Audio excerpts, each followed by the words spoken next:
বাচ্চা তার বাবাকে জিজ্ঞাসা করে, বাবা আমার জীবনের মূল্য কী? বাচ্চাটা তার বাবাটা বলল, তোমাকে একটা পাথর দিলাম, তুমি এই পাথরটা নিয়ে বাজারে যাও। বাজারে গিয়ে তুমি কিন্তু মুখে কিচ্ছু বলবে না, কেউ তোমাকে মূল্য জিজ্ঞাসা করে পাথরটার দাম কত, তুমি দুটো আঙুল দেখিও। সে নীতিমতন বাবা যেটা বলেছে সে কাজটা করেছে। সে বাজারে গেছে, দাঁড়িয়ে আছে পাথরটা নিয়ে। একটা বৃদ্ধ মহিলা তার পাথরটা দেখলো, দেখার পরে সে বলছে এই পাথরের দাম কত?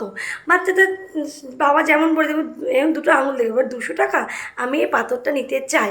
সে বাচ্চাটা ছুটে গিয়ে তার বাবাকে বললো, বাবা এই পাথরটা তা 200 টাকা চাচ্ছে।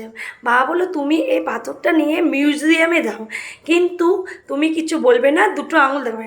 সেই বাচ্চাটা মিউজিয়ামে গেল, মিউজিয়ামে গিয়ে দাঁড়িয়ে আছে, চুপ করে এক জায়গায় দাঁড়িয়ে আছে। একটা ভদ্রলোক তাকে দেখলো, দেখে বলছে এই পাথরটার দাম কত?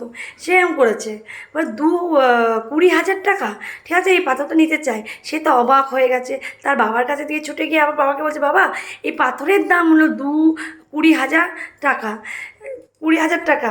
তার বাবা বললো, শেষ শেষ জায়গায় তুমি যাও যেখানে দামি পাথরের দোকানে।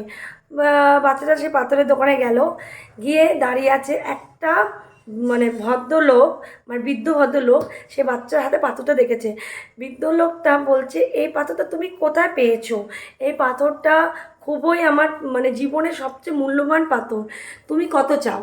সে এরকম দু হাতে আঙুল দেখিয়েছে।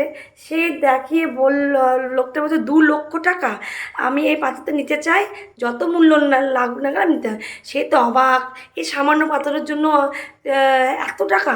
তার বাবাকে গিয়ে বল, বাবা এই পাথরটার দাম 2,00,000 টাকা। বাবা তখন বললো, তুমি এই জীবন এই পাথরের থেকে কী শিক্ষা পেলো? তুমি যে যেমন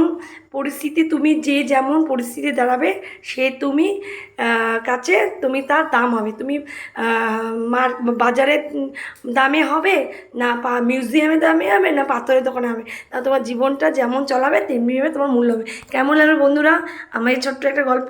আমরা যে শিক্ষাটা পাই সেটা আমি তোমাকে প্রেজেন্ট করলাম।